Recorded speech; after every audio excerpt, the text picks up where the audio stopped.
Hello, everybody. Hi. Hello. Thank you for always tuning in and learning one or two from our channel. So today we are having our fifth episode on the fourth trimester experience, and we have a very wonderful guest with us by name Itunu Ijila. She's an AI developer passionate about using technology to make everyday life smarter and more meaningful. She contributes AI focused articles to the cable newspaper where she breaks down complex text topics in ways that inspire and inform readers. Itunu has also worked on innovative projects that blend AI with real world impact, including automation and intelligent web solutions. Beyond her work in tech, she's a proud mom who finds balance between coding, creativity, and caring for her little one. It's amazing. All while building a future that empowers others through technology. So, guys, brace up. We have an AI mommy with us here. And she's going to be dishing AI postpartum stories. Yeah. Oh my goodness. I can't wait to hear her story. I can't wait to listen to like her experience. Every mom's experience is different and unique, and I'm sure that we'll all learn something from her today. So, like we always say, grab your cup of coffee and Yeah, listen. let me grab my own cup of tea. Water. You're welcome. It's such a privilege to have you here. Yeah, So, thank you. Thank you for inviting me. Just talking to you for this past minute. I'm just like I'm in for a great time because you're so straightforward. Yeah. all right. Okay, let's not waste your time because we know you're a mom, man. You know how babies are, right? So we'll just dive into the first question. Oh, I'm so happy.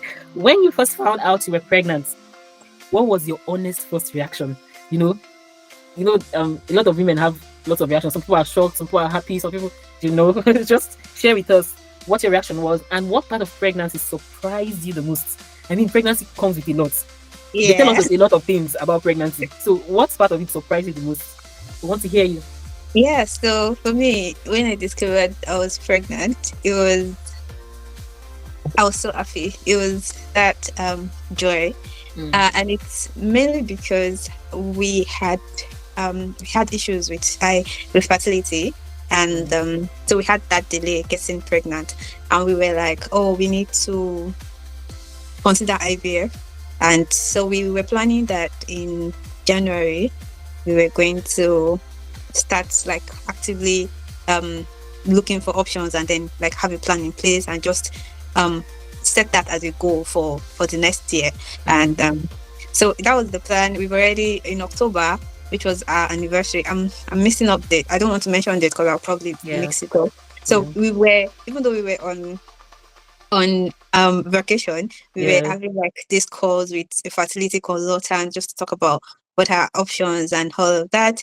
And then so in our mind, because IVF treatment in the UK was so expensive, and they would not like implant twin babies if you do it in the UK. It's a legal thing.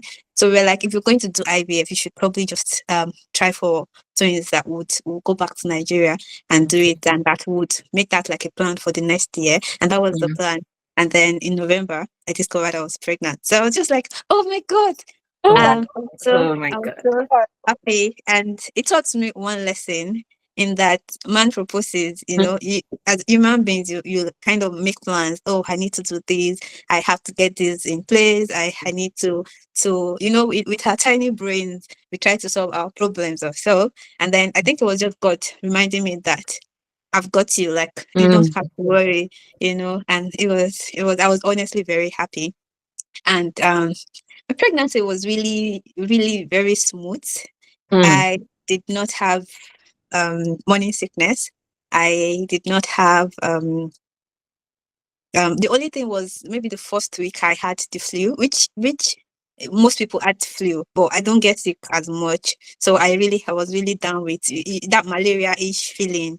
So I had that, but then it was gone. I had it around that Christmas, but then by the New Year it was gone, and I was feeling better. I I did not, if I had not tested, like, when you test and you know that, oh, this is 2 lines, you're pregnant, I wouldn't know that I was pregnant, because it was just like business as usual for Mm. me. Even the only thing was that before, I don't eat when I go to work, but now it's just like I have to eat because I get hungry. But then every other thing was just like, and then it was not like I was eating too much. I just needed to like put something in my tummy, because just like I can't survive without breakfast anymore. Unlike before that, I could just leave the house without eating and then have my first meal at 12 o'clock. So it wasn't working. So that was the only change that I had. Very smooth pregnancy. You asked 2 questions, so I'm just trying to dive into the part B of the pregnancy. So it was really smooth. So even in my head, I was just like, oh wow, this is great.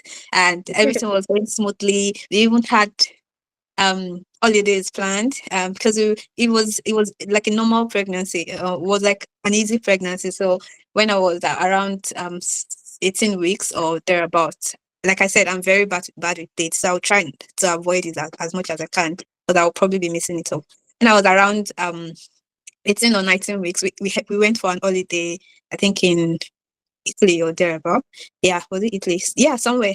And then I was just walking around the entire street of Europe. You tend to walk more when you go on holidays in Europe, because there are so many places to see. So we were just Mm. walking around, and then we rest, but we did a lot of walking. And then I came back, and it was my 20-week scan.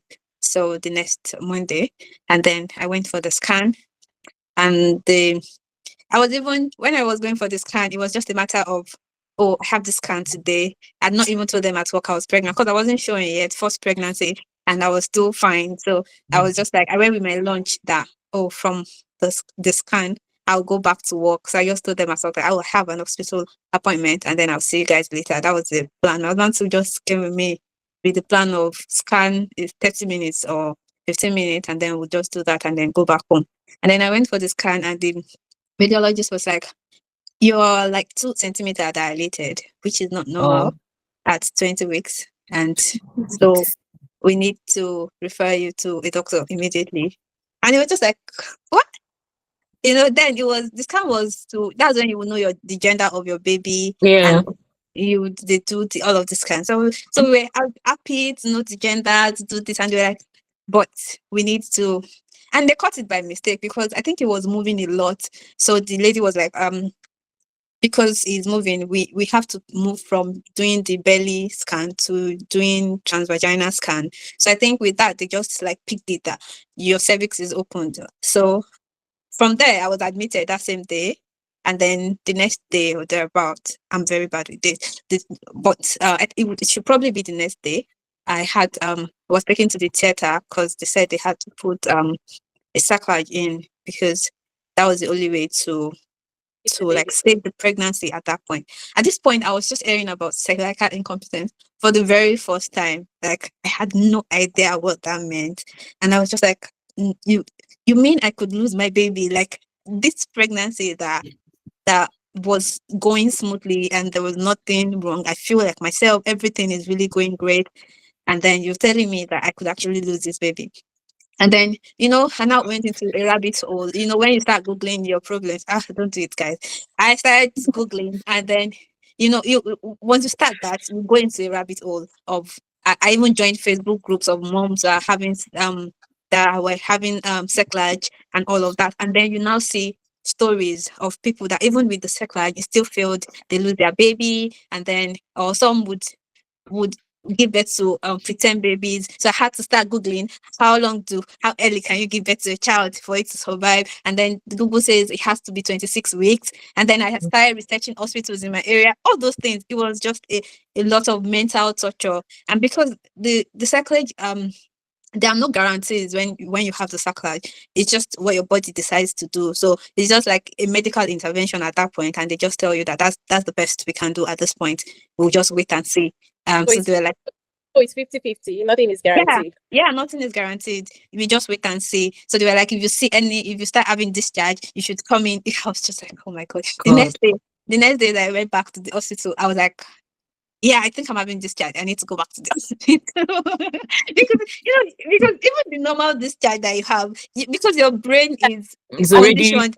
So yeah. yeah, so they had to take me in and say, yeah, yeah, yeah, we need to do a cervical vagina scan, all those things that they do when you're pregnant, just to test to make sure it's not my fluid that was coming out. And later they said, well, because you've just had a procedure, it's normal for you to have discharge.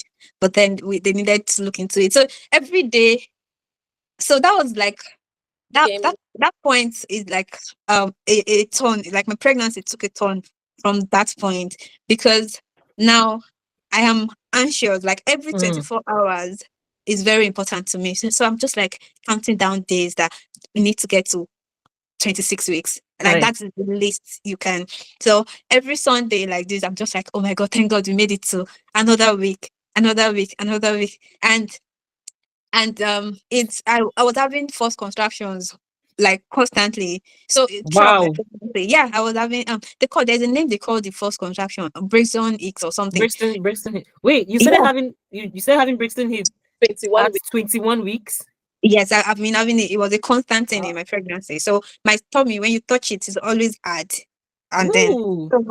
so I thought it was even normal because I'm a first time mom. I'm not Yeah. supposed to know that it wasn't normal until so it kind of my pregnancy took a turn there because it was now I was very anxious. I couldn't go to work. Me that I thought that I was going to work Work, just yeah. lunch. Mm. That let me just pop into the hospital. I couldn't go to work anymore because I needed to be on well they did not put me on bed rest, but they said I had to do um minimal walking as much as possible and just lie down as much. I was placed on progesterone that I had to use every day, um and then I can't walk. So from there, I discovered that I had gestational diabetes, which was Wow. because so like two different illnesses that contradict each other. So with my circulate, I can't move around that much. But with gestational diabetes, they always You advise have you to move move as around. much as you can so that it burns the carb. So it was just like there's nothing I can do. So I had to so I had to change my meals drastically because you know that gestational diabetes makes your baby big. Now I have incompetent cervix. I can't risk my baby being too big because it's which will stress my cervix. And so I was just like, oh my God, I need to be responsible for my baby. So I was just like, eating vegetables oh no, I can't think about it. If I want to eat rice, jollof rice, for example, I'll eat just 2 spoons of rice, two Wow. spoons of rice and vegetables, and then protein like chicken and all Wow. that. So it became a lifestyle at some point, which I've stopped now. But it was something that I needed to do because I know that if I did not do it, my Mm. son would not be saved. So, looking back, I would say that that was when my pregnancy took a turn, and yeah, I'm just grateful. And then the gestational diabetes too now resulted into is it placenta previa or something where you have too much water in your tummy. So but then I think when I now started to like drastically reduce my meals because they said they would check it the next week or something or 2 weeks after. So it started reducing. So it kind of corrected itself when it happened. So yeah, so again that's the story about my pregnancy. And then my water eventually broke at 33 weeks by itself. I was I was just walking in the kitchen and I was just like I just felt water like on my thighs, and then I knew that it has gone. And then I called my husband. I was like, yeah, my water has gone. I was like, are you sure it's your water? I said, I know I did not pee myself. I'm sure it is my water. I am sure it is my water.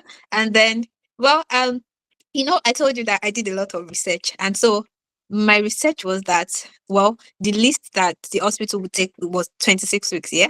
But Hmm. then the babies with the most chances of surviving and like the least you can was 34 weeks. So my prayer, which is one thing I wanted to mention, so that when you're praying, you pray with like big faith instead of Mm. asking for the bare minimum. So my prayer Mm. from God was that I just wanted to get to 34 weeks. Like I just wanted to get to 34 weeks. That was my prayer from God because I read research from my consultant, because that's what she does. She deals with cervical incompetencies. And I thought that the children that are at 34 weeks, they are normal because they are already developed and Yeah. ready for the world. Mm-hmm. So when my water broke at 33 weeks, I was just like, no, no, no, no. This is not what I told you, God. And then we were in the hospital, and the day he clocked 34 weeks like this, he decided that that is when he wanted to come. So I had my baby had the 34 weeks. So I was just like, oh my God, I should like ask for 37 weeks. Just 34 weeks, but I didn't. So Oh yeah, Lord. so it still taught me a lot. My pregnancy Mm. journey actually taught me a lot about holding on to God, Yeah. Mm. because even in everything that has happened, there's a reason to be grateful. Yeah.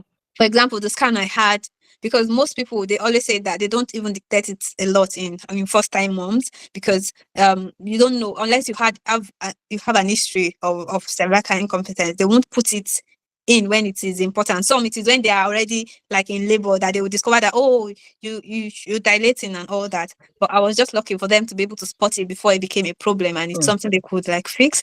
And then yeah, so just trusting God, and then um faith, and then knowing that God has a plan, and just holding on to him, because that was the only thing I could do at that point, and asking for the big things, because I, I didn't. Next time I'll ask for the sale, definitely. Oh Yeah. Lord. Oh Lord. Oh my God. What a story. What is It third? is so touching. It is. It is. I have. My God. A lot of shocking things in your pregnancy. Lots. Like Hmm. I don't know how I would have handled it if it was me. Trust me, I don't know how I would. You're a strong woman. You're a Hmm. Very. strong woman, and your story is inspiring. I learned a lot from it. A lot of learning to trust God, learning to pray bigger prayers. Not limiting the power of God. Yeah. Wow, wow. I'm just wowed. I don't know what to say because I don't know what I would do if I was the one. Woo! That's a lot. That's a lot. God. Whole lot, honestly. Hmm.